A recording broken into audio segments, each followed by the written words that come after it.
Salut à tous les amis, c'est Aiken, j'espère que vous allez bien. Aujourd'hui on se retrouve dans une vidéo, un format de vidéo que je crois que je n'ai pas fait depuis un petit moment. C'est le format des Killer Instinct, vous savez, où on retrace soit le parcours d'un criminel, soit le parcours d'une affaire criminelle. Dans cette vidéo là, on va voir le parcours d'une affaire criminelle assez creepy, parce qu'elle ne traite pas d'un criminel comme un autre, elle traite de deux criminels qui ne sont ni plus ni moins, salut toi, que des enfants.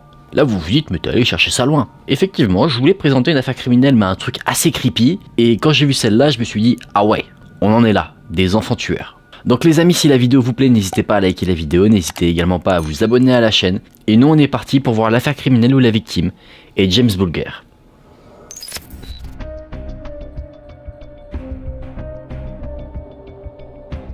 Dans l'intro, je vous ai dit que la victime était James Bulger. C'est un enfant, mais par contre les deux enfants criminels, eux, s'appellent John Venables et Robert Thompson. C'était des enfants qui faisaient l'école buissonnière. Alors l'école buissonnière, j'en ai souvent entendu parler, mais j'ai jamais su ce que c'était, donc je me suis renseigné. En gros, c'est un système d'école clandestine. À l'époque, l'école buissonnière, c'était une école qui ne se pratiquait pas dans une enceinte scolaire, c'était une école un peu clandestine, donc ça veut dire moins de surveillance, ça se passait parfois dans les champs, la classe c'était les champs, donc les enfants, s'ils le voulaient, ils pouvaient sécher leurs cours assez facilement. Et c'est ce qui s'est passé le jour où l'affaire criminelle a pris place. Aujourd'hui, l'école buissonnière est apparentée à l'école qui se passe soit à la maison, soit c'est quand on parle des enfants qui ne vont tout simplement pas à l'école, en général. John Venable et Robert Thompson aimaient bien sécher les cours pour flâner un peu, vaquer à d'autres occupations, et le jour où le pire s'est produit, ils flânaient dans un centre commercial. Ils ont été aperçus par des caméras de surveillance et on les voit distinctement. On les voit pas faire les magasins, on les voit pas jouer directement dans des jeux qui pourraient y avoir dans des centres commerciaux, on les voit pas voler quoi que ce soit. Ce qu'on les voit faire, c'est observer le paysage. Quand je dis le paysage, c'est la population qui se trouve dans le centre commercial. Ce qu'on se dit, a posteriori quand on sait ce qu'ils ont fait, qu'ils étaient à la recherche à ce moment-là d'une cible. On se dit ça parce que ce qu'ils regardent principalement, ce sont les enfants. Les groupes d'enfants, les enfants qui sont un peu laissés à l'abandon par leurs parents qui eux sont dans les boutiques. Donc très clairement, ils sont en train de choisir une cible pour commettre leurs méfaits. C'est pas la seule chose qu'ils ont fait. On les a vus effectivement quand même commettre quelques larcins. Des petits larcins qu'un enfant pourrait faire. Ils ont volé une bombe de peinture, un jouet, des piles, des trucs en soi mis ensemble qui ne forment aucun truc creepy. En soi, ils ont juste volé des trucs comme ça à l'arrache. Le petit James Bulger, lui, était un des enfants qui faisait partie du groupe des enfants laissés entre guillemets à l'abandon par leurs parents. Sa mère l'avait pas abandonné, entendez-le bien quand même. Ce qu'elle avait fait en fait, c'est qu'elle l'avait laissé devant une boucherie pendant que elle prenait sa commande. En soi, un truc qui pourrait arriver à tout le monde. Tu te dis, l'enfant il a pas forcément envie de rentrer dans la boucherie, ça l'intéresse pas, voir les morceaux de viande et tout, il a pas envie. Du coup, il reste à l'extérieur, il attend, il joue un petit peu tout seul, sans pour autant s'éloigner. Et bah c'est ce qui s'est passé pour James Bulger. Et oui, j'ai du mal à dire son nom. Là, c'est James Bulger, c'est pas naturel dans ma bouche. Bref, pendant qu'il attend devant la boucherie, les deux enfants qui cherchent une cible la trouvent. Ils le repèrent et ils décident de l'enlever. Ils l'ont appâté, ils l'ont pas chopé par le col en disant « toi tu viens avec nous ». Ils ont un peu échangé avec lui, ils l'ont mis en confiance et ils l'ont attiré à l'extérieur du centre commercial. Le petit James Bulger, qui n'était âgé que de 2 ans, il leur a fait confiance. Il était super naïf. Et c'est normal à cet âge-là. Parce que le truc qui est fou dans cette affaire, c'est que, vous savez, on dit souvent aux enfants ne parlez pas aux inconnus, etc. Sauf que quand on dit ça, on pense souvent à des inconnus adultes. Mais on pense pas forcément à des enfants. Et cette histoire-là, elle montre bien que, il faut aussi se méfier des enfants. Une fois sortis du centre commercial, les 3 enfants marchent pendant 4 km. Ils l'ont emmené près d'un canal, et là, la boucherie a commencé. John Venables et Robert Thompson ont commencé à frapper le petit James. Sauf que là, pour ces deux criminels en herbe, problème. Eux, leur objectif, on suppose que c'est de noyer James dans le canal. Sauf que James qui se fait frapper, il se laisse pas faire. Non pas qu'il se défend, mais il crie à tue-tête. Et ça a tendance à un petit peu attirer les regards. Quand des personnes semblent un peu essayer de regarder ce qui se passe, les deux enfants qui sont en train de battre le troisième font mine que c'est juste une chamaillerie d'enfants, rien d'anormal. Et les passants qui voient cette scène, ils pensent effectivement que c'est le cas. Du coup, John et Robert ont relevé James et l'ont poussé à marcher encore ailleurs. Les divers marques de coups qu'avait James ont attiré l'œil des personnes qui ont été croisées par John et Robert, mais ils ont gardé leur sang-froid, ce qui est assez surprenant à cet âge-là, à l'âge qu'ils avaient parce qu'ils étaient plutôt jeunes. Ils avaient moins de 13 ans, les deux criminels. Donc, ils faisaient preuve d'un certain sang-froid, ce qui est assez creepy en soi. Et les personnes qui leur demandaient du coup qu'est-ce qui s'était passé, eh bien ils disaient que le jeune James était tombé, qu'il avait perdu sa mère, et que du coup, que eux le raccompagnaient vers sa mère, ou alors, s'il ne la trouvait pas, qu'il l'amènerait à la police pour retrouver sa mère derrière. Bien sûr, vous vous en doutez, c'était pas du tout l'objectif de la tête des deux psychopathes. Sauf que maintenant, problème, les deux jeunes se disent comment on peut le tuer sans se faire cramer. Parce que s'ils prennent un couteau et qu'ils l'assassinent, bah, ça va forcément laisser présager un meurtre. De base, leur idée c'était le canal, tu te dis, un jeune de 2 ans tombe dans l'eau, se noie, ça ressemble à un accident. Du coup, ils se disent qu'il faut qu'ils trouvent un moyen de faire paraître sa mort pour un accident. Et c'est là qu'ils passent à côté d'une voie ferrée. Ils se disent donc, parfait, on le jette sous un train, il décède, ça passe pour un accident. Un jeune de 2 ans qui n'a pas fait attention, ça arrive, et il est décédé sur le coup. Mais avant ça, les deux jeunes veulent quand même prendre un maximum de plaisir. Continuer à torturer leur victime. Une victime qui, on le rappelle, a 2 ans. John Venables et Robert Thompson, eux, ont une dizaine d'années à peu près. Donc ils sont quand même super jeunes. J'appuie quand même beaucoup sur les âges parce que moi c'est un truc qui me choque quand même beaucoup. Les deux jeunes garçons commencent à asperger le jeune James de la peinture bleue qu'ils avaient achetée. Ils l'ont déshabillé et ils l'ont frappé avec tout ce qu'ils pouvaient trouver autour d'eux. Par exemple, ils ont trouvé des briques, une barre de fer pesant 10 kg. Ils ont essayé de lui faire avaler les piles qu'ils avaient achetées. Donc vous voyez vraiment le sadisme de ces deux jeunes. Cette affaire-là montre bien que ça peut commencer très tôt. Une fois que leur amusement était terminé, qu'ils s'étaient lassés de torturer le jeune James, ils ont placé son corps sur la voie ferrée et ils sont partis. Plus tard, leur plan a été mis à exécution sans que eux ne soient là, c'est-à-dire qu'un train est passé sur la voie ferrée. Le jeune James, lui, incapable de se relever, était là et il a été totalement coupé en deux par le passage du train. Vient ensuite, évidemment, une enquête. Parce que bien que ça ressemble à un accident, des doutes subsistent. Parce que le jeune James, il a quand même des marques sur le corps, des marques qui indiquent qu'il aurait été frappé. Et un enfant de 2 ans ne peut pas se faire ça comme ça, du coup une enquête est menée, évidemment. On cherche à écarter tout soupçon criminel. Sa mère en plus, qu'il avait perdu au centre commercial, a été confondue. Elle a raconté, elle, sa version des faits, qu'elle l'avait perdu à la boucherie. Donc qu'est-ce qu'on a fait? On a observé les caméras de surveillance du centre commercial. Là on a vu John Venables et Robert Thompson. Immédiatement ils sont suspectés parce que les caméras les montrent très clairement, accompagnés du jeune James sortir du centre commercial. Donc les enquêteurs arrivent un petit peu à reconstituer le parcours de James.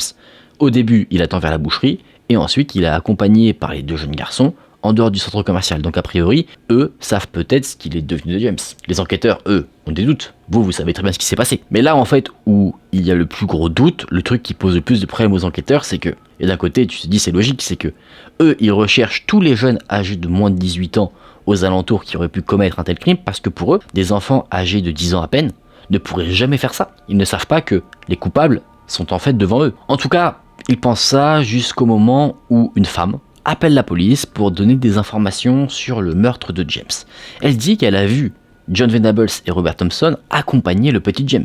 La police, voulant confirmer ses dires, se rend au domicile de la femme, et ce n'est pas la femme qui répond à la porte quand la police sonne, c'est un petit garçon. Un petit garçon qui n'est autre que le petit frère de Robert Thompson. Il dit à la police qu'ils sont allés à l'enterrement du petit James. Là, c'est bizarre pour les enquêteurs. Ils décident donc de convoquer John Venables et Robert Thompson pour les interroger et voir ce qu'il en est. L'interrogatoire est un peu musclé, dans le sens où ils sont assaillis de questions. Ils sont assaillis de questions pour voir si les versions des deux jeunes garçons concordent, pour voir si l'un d'entre eux va faire une erreur, et effectivement c'est le cas. John Venables fait une erreur. Dans la version qu'il raconte aux enquêteurs, lui, il affirme avec certitude qu'il n'a jamais été au centre commercial où se trouvait le petit James le jour de sa disparition. Alors que sur les caméras c'est clair, il est bien là. Donc il ment. Et s'il ment sur ça, il peut mentir sur plein d'autres choses. En plus de ça, il modifie sa version. C'est-à-dire qu'au début, il dit « Moi, j'étais pas au centre commercial ». Et quand on lui dit après « Ouais, mais Robert, il a dit qu'il était avec toi », là, il va dire « Ah oui, c'est vrai ». Vous voyez, il modifie sa petite version en fonction des petites infos qu'on lui donne. Acculé et totalement au pied du mur, le jeune garçon décide de faire la stratégie de « C'est pas moi qui l'ai fait, c'est l'autre ». Pendant un certain temps, ils vont se renvoyer la balle. John va dire que c'est Robert, Robert va dire que c'est John. Mais au fur et à mesure de l'interrogatoire, il semblerait que l'idée même de tout ce crime abominable viendrait de l'esprit tordu de Robert Thompson. Les deux jeunes garçons ont été condamnés, parce que là il n'y avait plus aucun doute qu'ils étaient coupables, et ils ont été envoyés en prison pour jeunes, jusqu'à leur majorité. Et tenez-vous bien, en 2001, quand ils ont eu 18 ans, ils ont été relâchés. Et la police, pour s'assurer de leur sécurité, parce qu'évidemment on peut s'attendre que des personnes veuillent venger la mort du petit James au moment où les deux jeunes sortiraient de prison, eh bien la police leur a fourni une nouvelle identité. On avance un peu dans le temps, 9 ans plus tard en 2010, John Venables est retourné en prison. Il est retourné en prison pendant 2 ans parce qu'il avait plaidé coupable d'une chose, encore une fois assez effroyable, c'est qu'il avait en sa possession des images dénudées d'enfants mineurs. Ça, on le sait, mais personne n'a vu à quoi il ressemblait à ce moment-là, parce que le juge a été la seule personne à le voir, en visioconférence. Le procès était totalement fermé au public, pour que son identité soit protégée, et que des gens qui cherchaient toujours à venger la mort du petit James ne viennent se venger. Au bout des 2 ans, John Venables, lui, est ressorti, mais en 2017, donc là on était en 2010, 7 ans plus tard, il se refait avoir pour la même chose. Possession d'images d'enfants mineurs dénudés. C'est là que cette affaire se termine. Elle a accompagné de divers petits faits assez tristes, notamment le fait que les parents du petit James Bulger, ne réussissant pas à se consoler mutuellement, ont divorcé, ils ont refait leur vie chacun de leur côté, ils ont réussi à avoir des enfants par la suite. Ça a fait aussi évoluer les mentalités au Royaume-Uni. Oui, parce que cette histoire se passe au Royaume-Uni, je suis pas sûr de l'avoir précisé. Ça a fait avancer l'idée qu'il fallait pas mettre les enfants en prison, mais dans un centre spécialisé, où, là-bas, tu les mets là-bas, et t'en entends plus parler jusqu'à ce qu'ils sortent. Comme ça, on va dire, on assure entre guillemets leur sécurité à leur sortie. On dit aussi, apparemment, que John Venables aurait eu des relations intimes avec une femme du personnel de l'unité de sécurité de la prison dans laquelle il se trouvait. Et ça a fait pas mal crier les foules, ce qui se comprend parce que les gens se disaient, attendez, il est censé aller là-bas pour se remettre dans le droit chemin, si on peut dire ça comme ça, et avoir ce comportement-là avec un détenu, ça va pas l'aider. Du coup, forcément que son incarcération ne devait pas être sévère. Genre les gens commençaient à dire ouais, il n'était pas forcément en prison, c'était plus un camp de vacances qu'un endroit où il était censé y pourrir.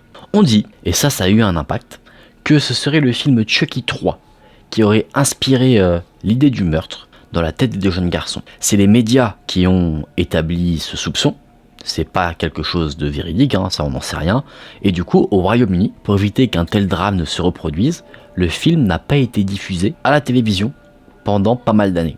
Est-ce que c'est vrai, est-ce que c'est faux? Je sais pas, ça c'est un autre débat. C'est un peu le même débat que est-ce que les jeux vidéo rendent violents? Est-ce que parce que tu regardes un film d'horreur où il y a une poupée qui tue tout le monde, tu vas vouloir tuer tout le monde? Est-ce que si tu joues à un jeu de guerre, tu vas vouloir tuer tout le monde au flingue?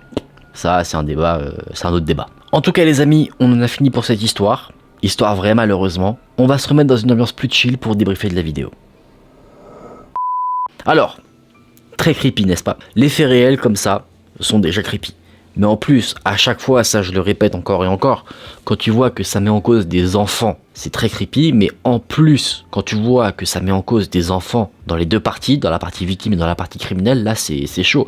J'ai déjà abordé des histoires d'hommes qui tuaient des enfants. Déjà, là, ça fait froid dans le dos, mais quand tu vois des enfants, des personnes qu'on ne soupçonnerait jamais faire ce genre de choses, ça fait peur. Ça fait peur. Tu te dis, il faut plus forcément se méfier des adultes, tu te dis, il faut aussi se méfier des enfants. Après, j'ai trouvé très peu d'informations sur l'enfance même des 2 criminels. Je ne sais pas du tout dire quel était leur milieu familial. Est-ce que c'était des enfants turbulents ou est-ce que c'est des enfants à qui on aurait confié nos vies sans souci? Tu vois, je sais pas du tout ce genre de truc là. Pour les tueurs qui sont adultes, généralement on a un peu les détails concernant leur vie. Après ces enfants là qui étaient âgés de 10 ans, tu te dis il y a peut-être pas non plus grand chose à dire.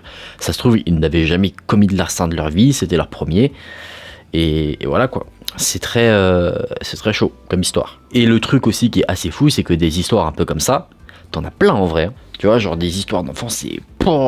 J'ai déjà vu des histoires, bon celle-là elle est peut-être un peu trop crue, mais je crois que c'était une adolescente ou une jeune fille qui avait à peu près le même âge, qui avait assassiné un jeune garçon, et elle lui avait coupé les parties intimes, elle l'avait limite disséqué, tu vois, genre il y a des histoires comme ça vraiment, vraiment sordides. Hein. En tout cas les amis, la transition est pourrie, mais j'espère que vous avez quand même apprécié la vidéo, bien que l'histoire soit très sordide, que vous avez peut-être appris des choses. Si vous avez passé un bon moment, n'hésitez pas à liker la vidéo et à vous abonner à la chaîne. On se dit à très vite dans une prochaine vidéo, prenez soin de vous, c'était Aken, salut!